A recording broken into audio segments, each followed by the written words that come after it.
ജർമ്മനിയിലെ ബെർലിനിൽ പാർലമെന്റ് മന്ദിരത്തിന് മുന്നിൽ നിൽക്കുകയാണ് ഞാൻ. ചരിത്രപ്രസിദ്ധമായൊരു കെട്ടിടം. ഹിറ്റ്ലർ അധികാരത്തിലേറുന്നതിനായി നടത്തിയ കുൽസിത ശ്രമങ്ങൾക്കിടയിൽ കത്തിച്ചു കളഞ്ഞിരുന്നു അത്.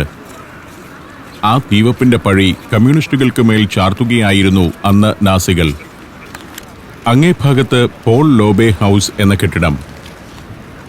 റേഖ്സ്റ്റാഗ് മന്ദിരത്തിന് മുന്നിലേക്ക് ടൂറിസ്റ്റുകൾ ധാരാളമായി എത്തുന്നു. ടൂർ ഗൈഡിനോടൊപ്പം വരുന്ന സംഘങ്ങളുണ്ട്. സൈക്കിൾ ചവിട്ടി വരുന്നവരുണ്ട്. അവരൊക്കെ ഈ മുറ്റത്തു വരുന്നു. ചരിത്ര കഥകൾ കേൾക്കുന്നു. ദീർഘമായൊരു ചരിത്രമുള്ള പ്രദേശമാണിത്. വിശാലമായ പുൽമൈതാനം. പ്ലാറ്റ്സ് ഡർ റിപ്പബ്ലിക് എന്നാണ് ഇതറിയപ്പെടുന്നത്. ആദ്യകാലത്ത് കുണിക്സ് പ്ലാറ്റ്സ് എന്നറിയപ്പെട്ടിരുന്ന മൈതാനമാണ്. 18-ാം നൂറ്റാണ്ടിൽ സൈനിക പരേഡിനായി തയ്യാറാക്കിയ മൈതാനമായിരുന്നു ഇത്. സൈക്കിൾ ഒരിടത്ത് ഒതുക്കിവെച്ച് സംഘത്തിലുള്ളവർ കൂടി നിന്ന് ഗൈഡിന്റെ വിവരണം കേൾക്കുന്നു. പല ടൂർ സംഘങ്ങൾ പലയിടത്തായുണ്ട്. പല പ്രായത്തിലുള്ളവരുണ്ട്. മഴക്കോട്ടണിഞ്ഞാണ് പലരും നിൽക്കുന്നത്. പ്ലാറ്റ്സ് ഡർ റിപ്പബ്ലിക്കിന്റെ അങ്ങേയറ്റത്ത് ചതുരാകൃതിയിലുള്ള ഒരു കെട്ടിടമുണ്ട്. അതാണ് ജർമ്മനിയുടെ ചാൻസലറി. ജർമ്മൻ ചാൻസലർ ഏംഗല മെർക്കലിനെ പോലുള്ളവർ ഇരുന്ന് രാജ്യം ഭരിക്കുന്ന ഓഫീസ്.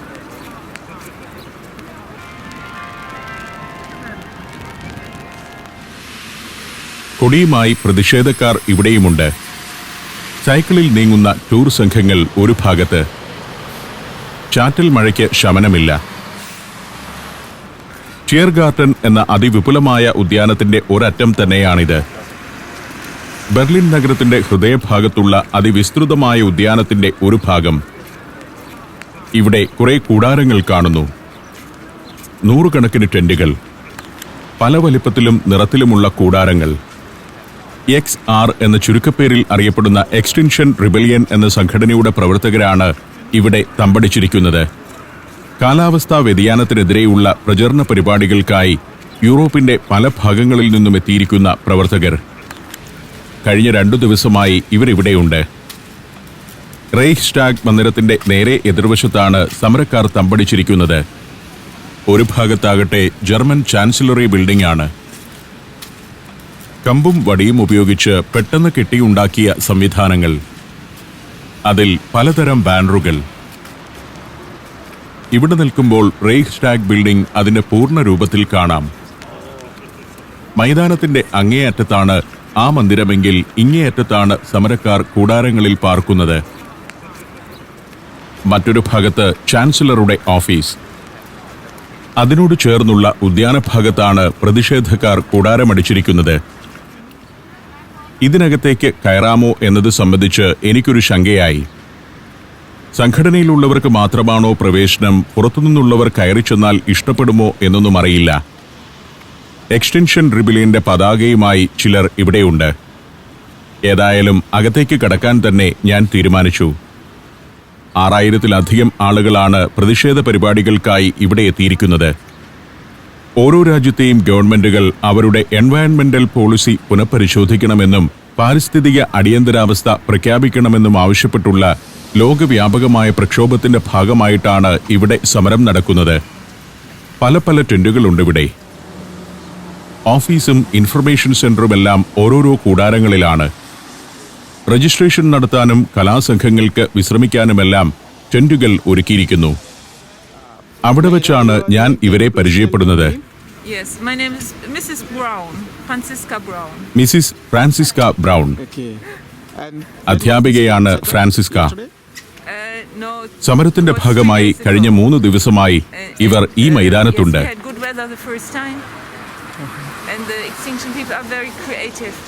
സംഘടനയെക്കുറിച്ചും ഇവിടുത്തെ പ്രതിഷേധ പരിപാടികളെക്കുറിച്ചുമുള്ള എല്ലാ വിശേഷങ്ങളും അവർ എന്നോട് പറഞ്ഞു. Violence is something no-go, and they are not involved in politics. Politics is not our problem. Our problem is to protect the planet, to make the children can survive, because this is not going right. It is very dangerous. സാമൂഹ്യ പ്രതിബദ്ധതയാണ് ഫ്രാൻസിസ്കയെ സംഘടനയുടെ സജീവ പ്രവർത്തകയാക്കിയിരിക്കുന്നത്. ജർമ്മനിയുടെ പല ഭാഗത്തു നിന്നുമെത്തിയ ആളുകളാണ് ഇതിൽ ഭൂരിഭാഗവും. മറ്റു യൂറോപ്യൻ രാജ്യങ്ങളിൽ നിന്നും വന്നവരുമുണ്ട്. വലിയ ഉദ്യാനത്തിന്റെ ഒരു ഭാഗം നിറയെ ടെന്റുകൾ. You can film it, I show you. അവർ ക്യാമ്പിനകത്തെ മറ്റു ഭാഗങ്ങൾ കാണിച്ചു തരാമെന്ന് പറഞ്ഞ് മുൻപേ നടന്നു. It's saying, it is a German സംഘടനയുടെ പ്രഖ്യാപിത ലക്ഷ്യങ്ങൾ ഇവിടെ ഒരു ബോർഡിൽ എഴുതി വെച്ചിട്ടുണ്ട്. and make something out of it. മനോഹരമായ പ്രപഞ്ചത്തിൽ മനുഷ്യൻ ആസ്വദിക്കാനുള്ളതെല്ലാം ഉണ്ടെന്നിരിക്കെ മനുഷ്യൻ തന്നെ പ്രകൃതിയെ വികലമാക്കുന്നതിനെതിരെയുള്ള വാക്യങ്ങളാണത്. അക്രമരാഹിത്യത്തിലൂടെയുള്ള പ്രതിഷേധം കൊണ്ട് ഭൂമിയുടെ നിലനിൽപ്പിനാവശ്യമായ ഒരു അന്തരീക്ഷം സൃഷ്ടിച്ചെടുക്കുകയാണ് സംഘടന പരമമായി ലക്ഷ്യമിടുന്നത്. Where are you from? അതേസമയം നിസ്സഹകരണ സമരത്തിന്റെ വക്താക്കളുമാണ് XR. ഏതൊരാൾക്കും സമൂഹത്തിൽ റിബലാകാനുള്ള അവകാശമുണ്ടെന്ന് ഇവർ വിശ്വസിക്കുന്നു. സമൂഹത്തിന്റെയും പ്രപഞ്ചത്തിന്റെയും നന്മയ്ക്കു വേണ്ടിയാവണം ഓരോരുത്തരും റിബലുകളാകുന്നതെന്നാണ് സംഘടനയുടെ നയം. ക്യാമ്പിനാവശ്യമായ എല്ലാ സൗകര്യങ്ങളും ഇവർ തന്നെ ഉണ്ടാക്കിയിട്ടുണ്ട്. Movement before? വലിയ അടുക്കളകളും ടോയ്ലറ്റുകളും അതിൽ ഉൾപ്പെടുന്നു. മഴയായി പോയതുകൊണ്ടുള്ള ചെറിയ അസൗകര്യമുണ്ടെന്നാണ് ഫ്രാൻസിസ്ക പറയുന്നത്. They try or plant trees, isn't it? ഫ്രാൻസിസ്കയെ പോലെ അല്പം പ്രായമായവരും ചെറുപ്പക്കാരും കൗമാരക്കാരുമെല്ലാം എക്സ്റ്റൻഷൻ റിബലിന്റെ പ്രവർത്തകരാണ്. കലാകാരന്മാരുടെയും മറ്റുമാണ് ഈ വലിയ ടെന്റുകൾ. ഒത്തുചേരലിന്റെ ഭാഗമായി വർക്ക്ഷോപ്പുകളും സെമിനാറുകളും ഇവിടെ നടക്കുന്നുണ്ട്. വർക്ക്ഷോപ്പ് 1 എന്ന ഒരു കൂടാരത്തിലേക്കാണ് ഫ്രാൻസിസ്ക എന്നെ നയിച്ചത്. പ്രതിഷേധത്തിന്റെ ഭാഗമായി നടക്കാനിരിക്കുന്ന ഒരു പെർഫോമൻസിനായി മേക്കപ്പ് നടക്കുകയാണ് ഇവിടെ. ചുവന്ന വേഷധാരികളായ കലാകാരന്മാരും കലാകാരികളും മുഖത്ത് ചായം തേക്കുന്നു. XRലെ റെഡ് ബ്രിഗേഡ് എന്നാണ് ഇവർ അറിയപ്പെടുന്നത്. എല്ലാവരും XRന്റെ സജീവ പ്രവർത്തകരാണ്. ചിലർ ചെറുകണ്ണാടിയിൽ നോക്കി സ്വയം മേക്കപ്പിടുമ്പോൾ മറ്റു ചിലരെ ഒരുക്കുന്നത് മേക്കപ്പ് ആർട്ടിസ്റ്റുകൾ തന്നെയാണ്. പ്രതിഷേധത്തിന്റെ അവസാന ദിവസം ഇത്തരം ചുവന്ന വേഷധാരികൾ നയിച്ച ഒരു റാലി തന്നെ ബെർലിനിൽ നടക്കുകയുണ്ടായി. ഇത്തരത്തിലുള്ള പല സംഘങ്ങൾ പല ടെന്റുകളിലായി ഉണ്ട്. എല്ലാ ടെന്റുകളിലേക്കും പ്ലാസ്റ്റിക് പേവിംഗ് ഉണ്ട്. അതില്ലെങ്കിൽ ആളുകൾ നടന്ന് ഇവിടം ചെളിക്കളമായേനെ. കഴിഞ്ഞ 2 ദിവസമായി മഴച്ചാറ്റൽ തുടരുകയാണിവിടെ. ഇതിനകത്തെല്ലാം ആളുകളുണ്ട്. ഉച്ചകഴിഞ്ഞേ എല്ലാവരും ഒന്ന് ഊർജ്ജസ്വലരാകുകയുള്ളൂ. ഇപ്പോൾ ആളുകൾ കൂടാരത്തിൽ കിടന്നുറങ്ങുകയോ വിശ്രമിക്കുകയോ ചെയ്യുകയാണെന്നാണ് ഫ്രാൻസിസ്ക പറഞ്ഞത്. മിക്ക രാജ്യങ്ങളിലും എക്സ്റ്റൻഷൻ റിബലിയൻ വലിയ സ്വാധീനമുള്ള സംഘടനയായി മാറിക്കഴിഞ്ഞു. 2008 മെയിൽ രൂപം കൊണ്ട സംഘടനയാണിത്. UK ആണ് അതിന്റെ ജന്മദേശം. റോബർട്ടിനെ പോലെ ധാരാളം ചെറുപ്പക്കാർ ഈ പരിപാടിയിൽ പങ്കെടുക്കാനായി എത്തിയിട്ടുണ്ട്. പലപ്പോഴും ഇത്തരക്കാർ എന്തു ചെയ്യണമെന്നറിയാതെ നിൽക്കുകയാണെന്ന് എനിക്ക് തോന്നി.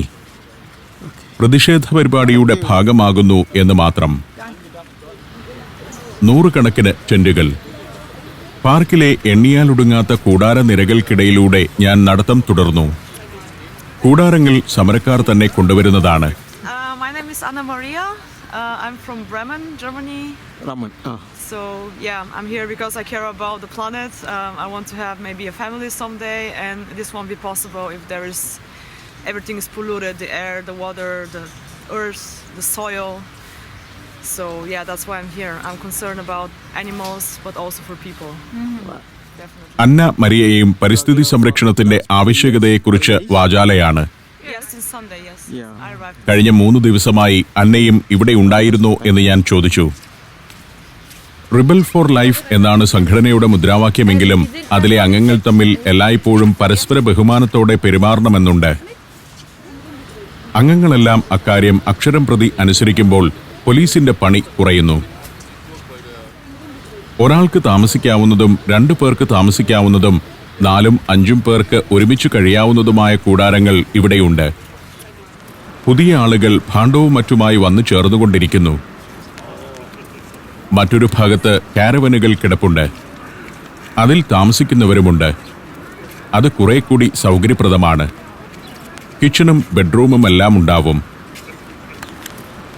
ലഘുഭക്ഷണം വിതരണം ചെയ്യുന്ന ഇത്തരം കിയോസ്കുകൾ പലയിടത്തുമുണ്ട്. സംഘടന തന്നെ നടത്തുന്ന ഭക്ഷണശാലകളാണ്. ഭക്ഷണം സൗജന്യമാണ്. അവിടെ ആളുകൾ ചെന്ന് ക്യൂ നിന്ന് ഭക്ഷണം വാങ്ങുന്നു. ഉദ്യാനത്തിന്റെ ഒരു ഭാഗത്ത് ഒരു സെൻട്രൽ കിച്ചണുണ്ട്. അവിടെയാണ് വിഭവങ്ങളൊക്കെ ഉണ്ടാക്കുന്നത്. ആളുകൾ പലയിടത്തും നിന്ന് ബ്രേക്ക്ഫാസ്റ്റ് കഴിക്കുന്നു. അങ്ങേയറ്റത്ത് കാണുന്ന കൂടാരങ്ങളാണ് കിച്ചൺ. ഫ്രാൻസിസ്ക എന്നെ അവിടേക്ക് കൂട്ടിക്കൊണ്ടുപോയി. എനിക്ക് കാപ്പിയാണോ ചായയാണോ വേണ്ടതെന്നൊക്കെ അവർ ചോദിക്കുന്നുണ്ട്. ഒരു കാപ്പി കുടിക്കാമെന്ന് ഞാൻ പറഞ്ഞു. ഗവൺമെന്റുകളെ കൊണ്ട് പരിസ്ഥിതി സംബന്ധമായ ശക്തമായ നടപടികൾ എടുപ്പിക്കുകയാണ് എക്സ്റ്റൻഷൻ റിബലിയന്റെ പ്രധാന ലക്ഷ്യം. ഞാനൊരു കാപ്പി എടുത്തു. കൃത്യതയോടെയുള്ള ഒരുക്കങ്ങളാണ് നടത്തിയിരിക്കുന്നത്. സംഘടനയുടെ കുറെ പ്രവർത്തകർ പാചകത്തിൽ മുഴുകി നിൽക്കുന്നു. ഉച്ചസമയത്തേക്കുള്ള ഭക്ഷണം ഉണ്ടാക്കിക്കൊണ്ടിരിക്കുകയാണ്. അടുക്കള വലിയൊരു സംവിധാനമാണ്. ആയിരക്കണക്കിന് ആളുകൾക്ക് 3 നേരവും ഭക്ഷണം വിളമ്പണമല്ലോ. വലിയ പാത്രശേഖരവുമുണ്ടവിടെ. അങ്ങകലെ ഒരു ഭാഗത്തു നിൽക്കുന്നത് ജർമ്മൻ ചാൻസലറുടെ ഓഫീസാണ്. നമ്മുടെ നാട്ടിലെ പ്രധാനമന്ത്രിയുടെ സ്ഥാനമാണ് ജർമ്മനിയിൽ ചാൻസലർക്ക്. പ്രസിഡന്റ് ഉണ്ടെങ്കിലും അത് ഭരണഘടനാപരമായ ഒരു പദവിയാണ്. രാഷ്ട്രീയവും നയപരവുമായ എല്ലാ കാര്യങ്ങളുടെയും മേധാവിത്വം ചാൻസലർക്ക് തന്നെയാണ്. 2005 മുതൽ ഏംഗല മാർക്കലാണ് ഇവിടുത്തെ ചാൻസലർ. കൂടാരങ്ങൾ ശാസ്ത്രീയമായി ഒരുക്കുക മാത്രമല്ല, മാലിന്യങ്ങൾ നിക്ഷേപിക്കാനുള്ള സംവിധാനങ്ങൾ വരെ കൃത്യമായി ഒരുക്കിയിട്ടുണ്ടിവിടെ. Morocco, North Macedonia, Kazakhstan, Zambia, Zimbabwe. സഞ്ചാരം പെൻഡ്രൈവ് വോളിയം നമ്പർ 21. അപൂർവ ദൃശ്യ യാത്രാ വിവരണ ശേഖരം ഉടൻ സ്വന്തമാക്കാൻ സഞ്ചാരം എന്ന് SMS ചെയ്യൂ. ഫോൺ 99954442. മറ്റൊരു ടെന്റിലേക്ക് ചെല്ലുമ്പോൾ അവിടെ സംഗീത പരിശീലനം നടക്കുകയാണ്. കുറച്ചുപേർ വട്ടമിട്ടിരുന്ന് നൊട്ടേഷൻ നോക്കി പാടുന്നു.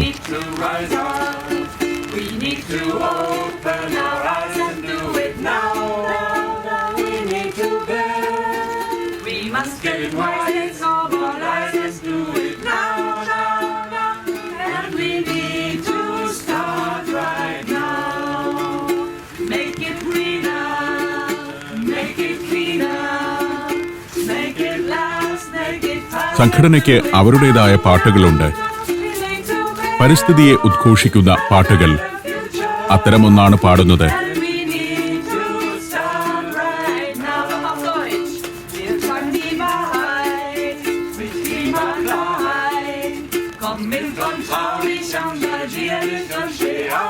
വളരെ വികാരനിർഭരമായാണ് പാട്ട്. സംഘടനാ പ്രവർത്തനത്തിൽ അർപ്പണബോധമുള്ള ആളുകളാണ്.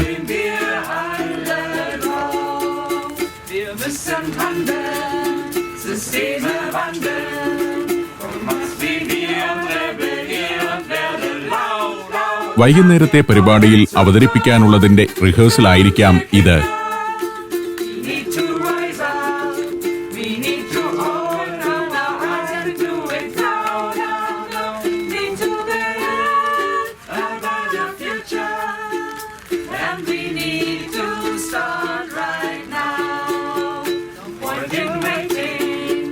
ഫ്രാൻസിസ്ക ബ്രൗണും ഗായക സംഘത്തോടൊപ്പം ചേർന്ന് പാടുകയാണ് ഇപ്പോൾ.